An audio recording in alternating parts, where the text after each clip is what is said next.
How about them Stallions? Your Birmingham Stallions have three-peated as spring football champs, cementing themselves not only as the best team in the UFL in its first season, but as a true pro football dynasty. We're going to talk about the game, the team's success, everything that happened on this episode of the State of the Stallions. This is your host, Luke Miller. Thanks for tuning in. Here we go. Hey, giddy up on three. 1, 2, 3. Giddy up.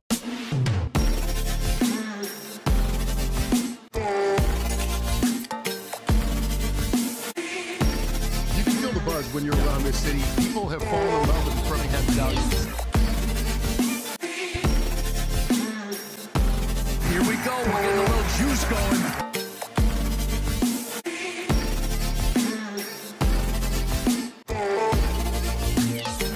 Birmingham is going to win the USFL championship. What a performance by the Birmingham Stallions.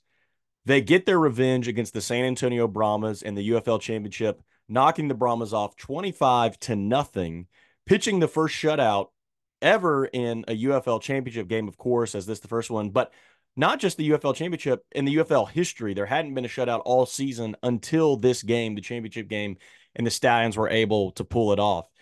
They cemented themselves as a dynasty by winning their third straight spring football championship, the first spring football team to ever accomplish that feat, the first professional football team in North America to three-peat since the early 80s when the Edmonton franchise of the CFL did it, and the first professional football team to three-peat since the Green Bay Packers in the earliest days of the NFL back in the 60s. So it's been basically over 60 years since a professional football team in the United States did what the Birmingham Stallions just did.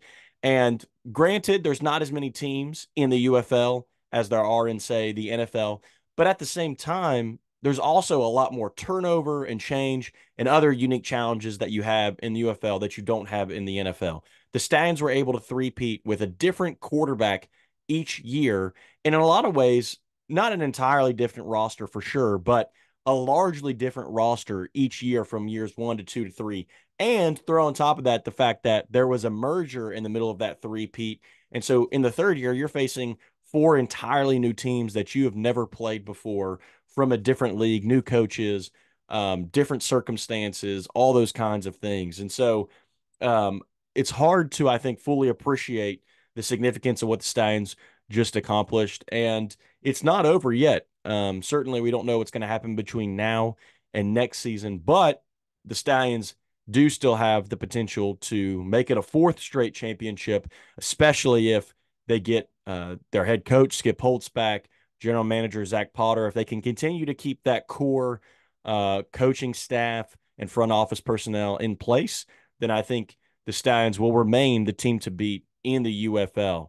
I was at the game. It was a great experience. Got to be on the field a little bit, up in the press box, in the crowd with the fans, on the field with the team after the game for the celebration. I went live on YouTube for that. If you missed that, you can go back and check it out and see what it was like down on the field with the guys celebrating afterwards and some different messages from players and things like that.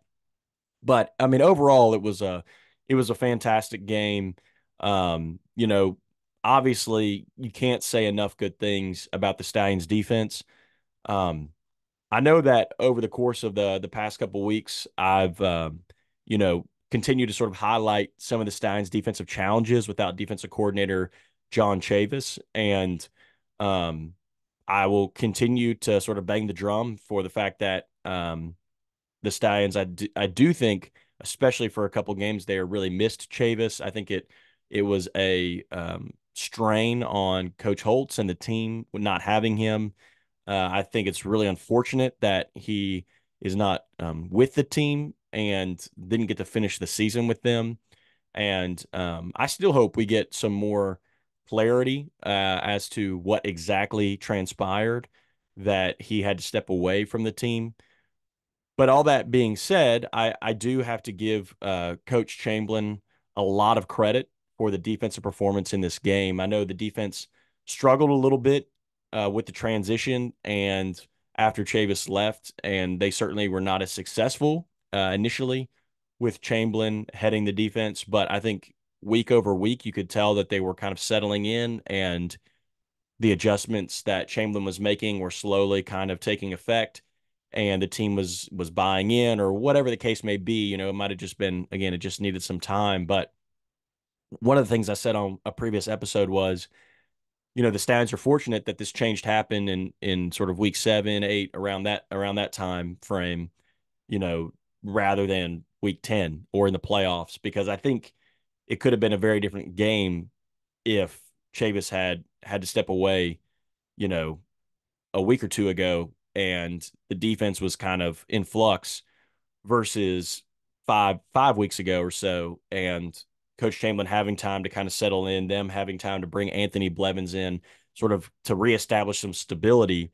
And uh, clearly, I've said this from the beginning of the year, and um, I said it when all this transition was happening. Coach Chamberlain is a fantastic coach. I don't want to in any way take anything away from him with all the sort of drama that transpired. I mean, Coach Chamberlain he's won a Grey Cup as a head coach in the CFL. He won NFL Europe championship as an assistant coach. He won multiple Grey Cups as an assistant coach in Canada.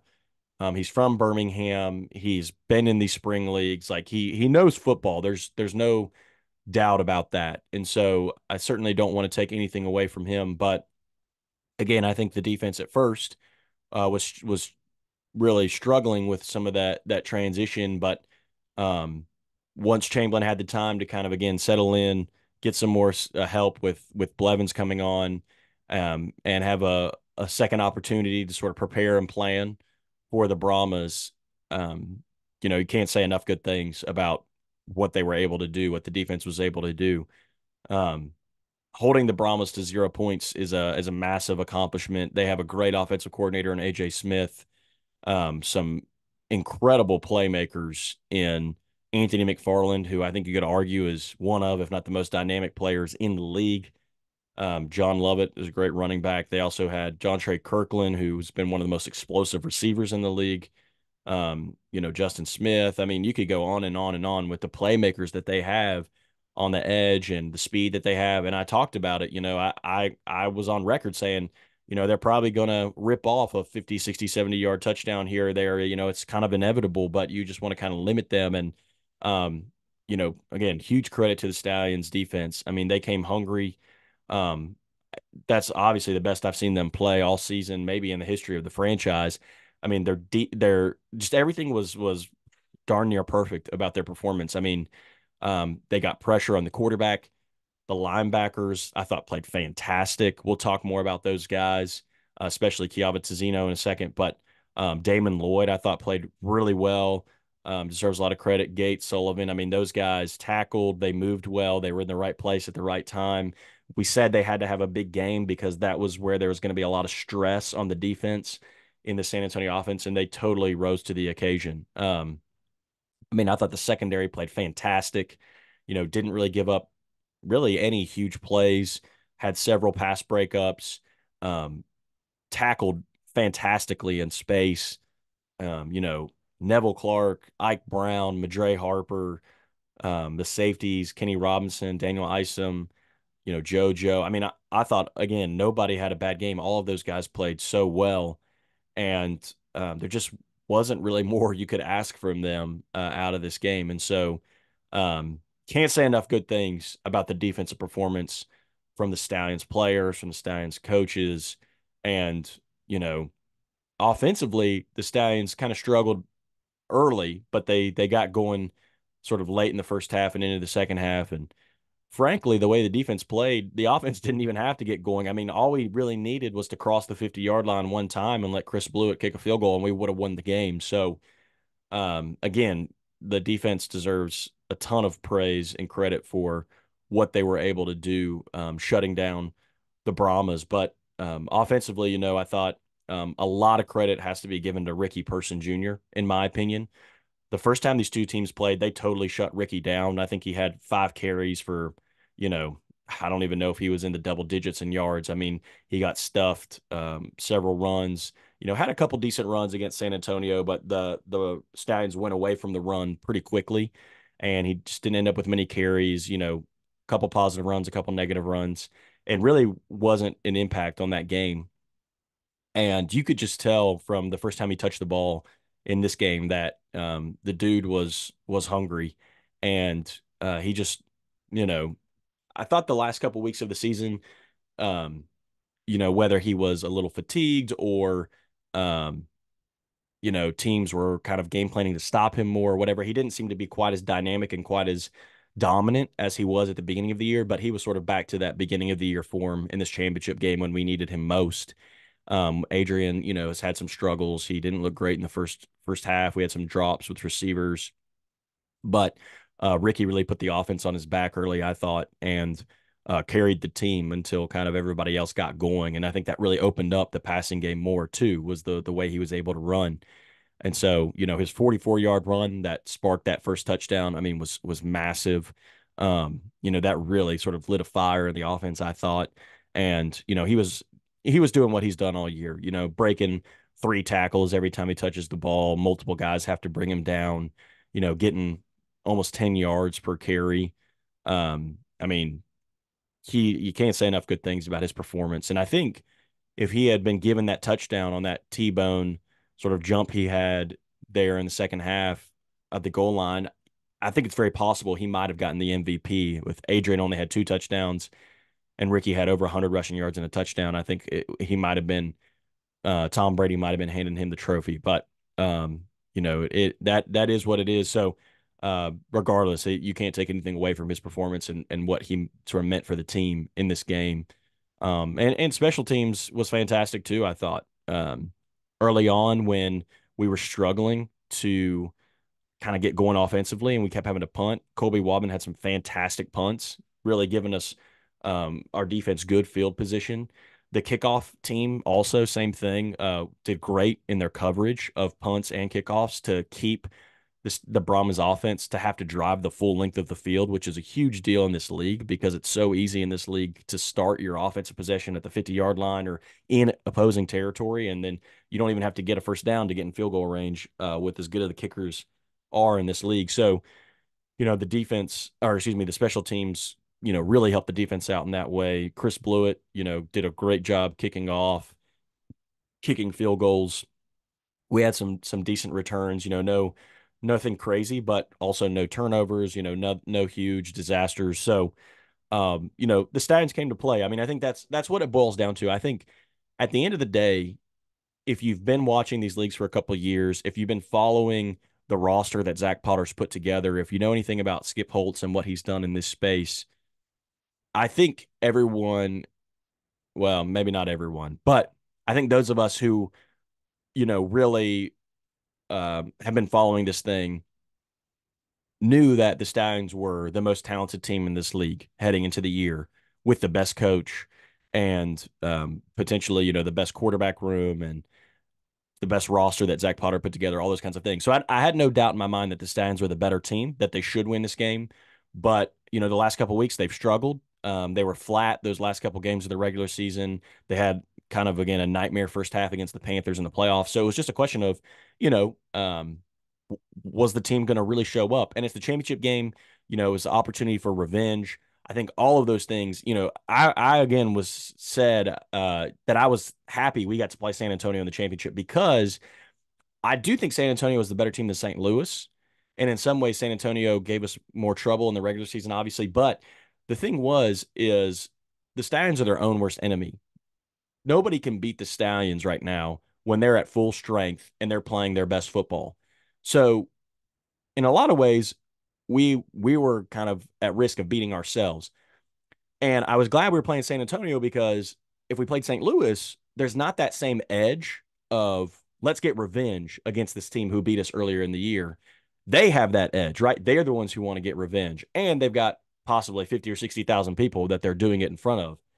So I was thankful that we had obviously the motivation of the UFL championship, but also the added motivation of let's lock in and get revenge against this team who is the only team we lost to earlier in the year and who we think that we are still better than, but we haven't proven it yet. And so you could just tell they came out, again, especially defensively, ready to play. And the offense struggled early like they have for the last several weeks. but the defense played so well, it gave time for the offense to kind of settle in and finally get clicking late in the first half and into the second half, again, like they have the past several weeks. So, um, you know, I think I was glad that we got this matchup, and I think it really did play a factor because I think again the Stallions um, came ready to play in all three phases of the game. Again, especially defensively, but also in terms of special teams and the offense once they got rolling against a very good San Antonio defense. San Antonio has only allowed more than 20 points, I think, once this year, very early in the season to the Battlehawks back in like week 3, I think it was. And, we ended up putting up 25, which is the most they've given up, in 7, 8 weeks. Um, so yeah, I mean, I think the offense, even though again it took them a little bit to get going, um, I thought they played great, and again, people showed up. Gary Jennings had a touchdown catch. I think that was his first one all year, which was awesome to see. Jay Sternberger, of course, had some big catches. Adrian made some big plays, especially in the second half. Again, it was a collective team effort. Um, so yeah, I mean, it was a dominant performance. There's not, not it's hard to really put into words, I think, how impressive this game was from the Stallions. And um, just to kind of wrap this episode up, I'm going to give my key players of the game. I'm kind of deciding, what to do now that we've kind of moved into off-season territory. At a future date, I might do a podcast, talk a little bit more about some of the non-on the field things like attendance for the season and at the championship game and TV ratings and that sort of stuff. But for this episode, I really just wanted to focus on the players and focus on the coaches and the performance that they had in the game and give them the credit that they deserve because they just really played lights out and they deserve the spotlight for sure. And so let me give my key players. And first, let me preface it by saying, let me just talk a little bit about the MVP award. I certainly um, maybe understand. Well, I know how these things work, right? Like the way that this stuff works is there's always sort of an inherent bias a little bit towards both the offense and specifically the quarterback. And so um I don't want to in any way take away from Adrian's performance because I think obviously Adrian was coming off a difficult week where he got benched in the playoff game. Was catching a lot of heat for that. Psychologically, this was a big challenge because he's going into the championship game after just getting benched, trying to bounce back from that, knowing he has a very short leash and trying to have, one of his best performances in one of the biggest games of his life. And so I think what Adrian overcame, there's a lot to be said for that.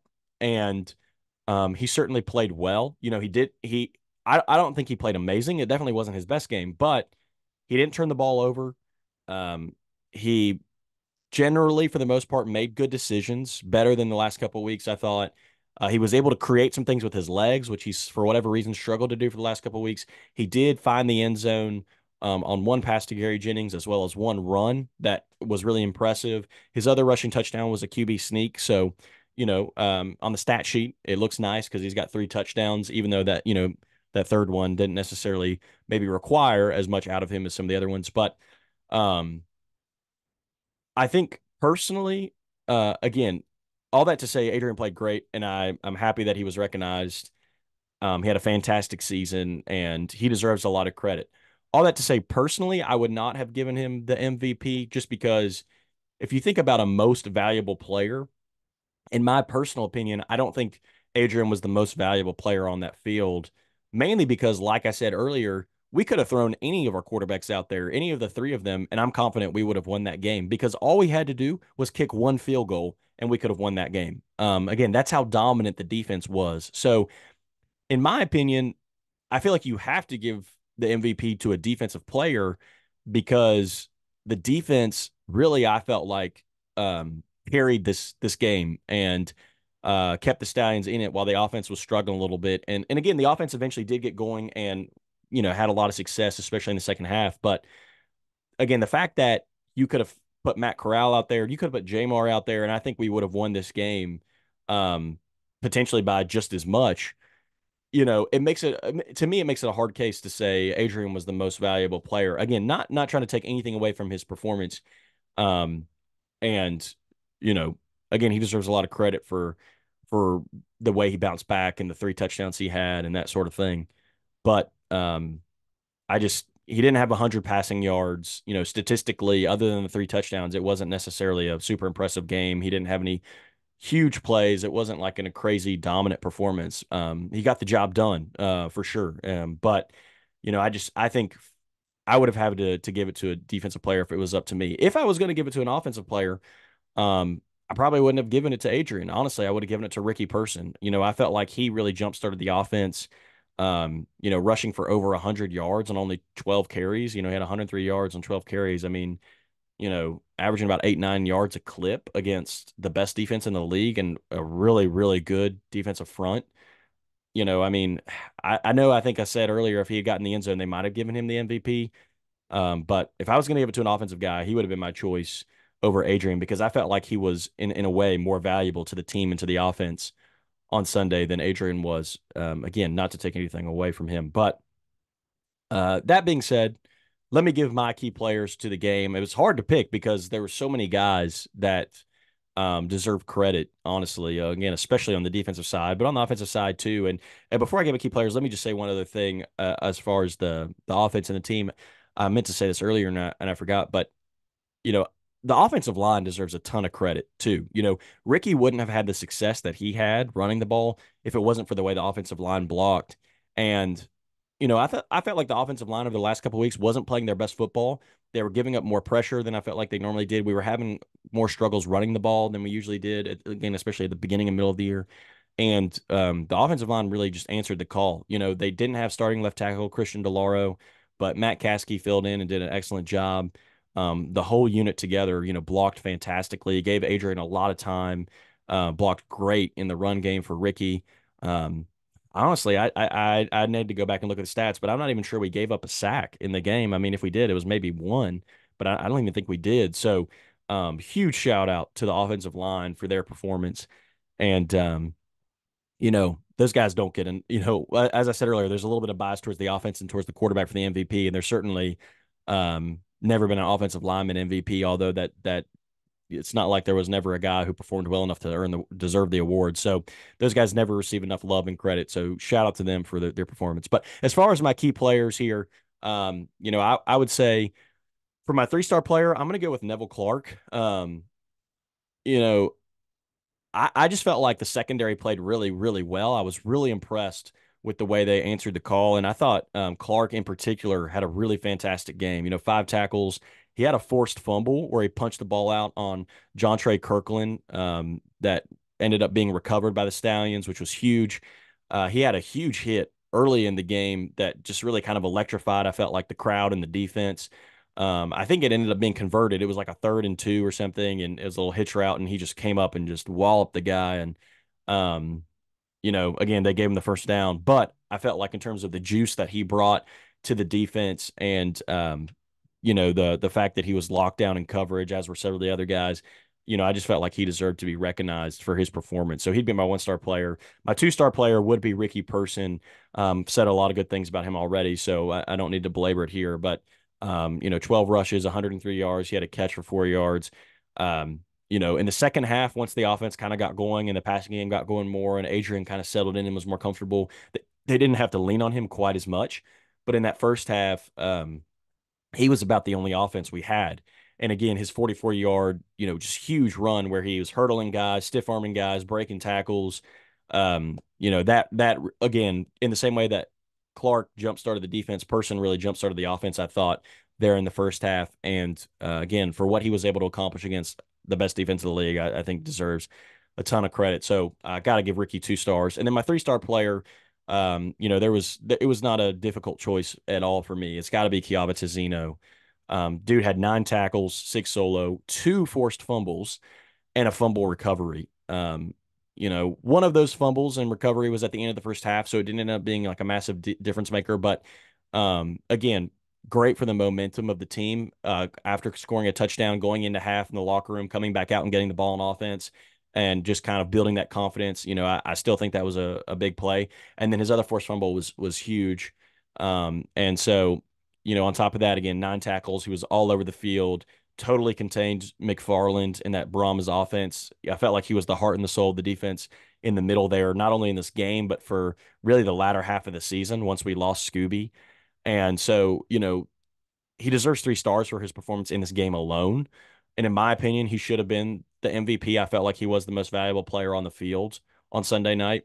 Um, but I also think he deserves a lot of recognition, not only for this game, but for his entire body of work this year. And, I named him my Stallions Defensive Player of the Year.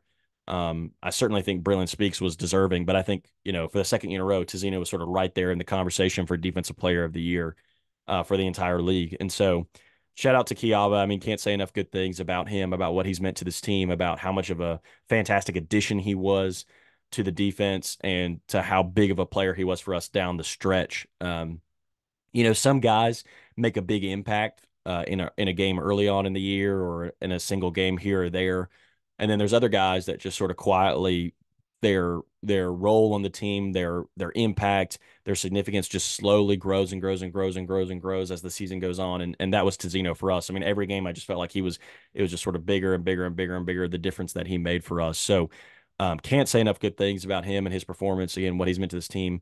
Definitely would be my MVP of the game, my Defensive Player of the Year for the Stallions. Shout out to him for just all the things that he's meant for us this season and in this game. And certainly hope he gets an NFL shot again after this year. But if not, then man, would love to have him back, because he's a difference maker. He's the real deal. So shout out to Tez. So those are my star players, and we'll kind of wrap it up there. But thank you all. Just want to say thank you all for listening and tuning in. As I alluded to earlier, certainly plan to do some things this off season, but I'm probably going to scale it back a little bit here and kind of game plan a little bit how I want to approach the offseason. There certainly will be things to talk about with NFL signings, drafts, offseason free agency moves, and all that kind of stuff, and some other things I would love to look back on in reflection of the 2024 season. So definitely will have some things in the works, but it might be a week or two or more before I kind of reemerge with a new episode. But want to just take a moment and say thank you all for all the support this year. This was the first season of me doing this podcast, and it's been great to get feedback from lots of people, and to have so many people tune in and support the show. And again, you all are the reason I do this. I started doing this because I felt like there wasn't enough quality content out there about the Stallions and about the spring football space, and I wanted more of that.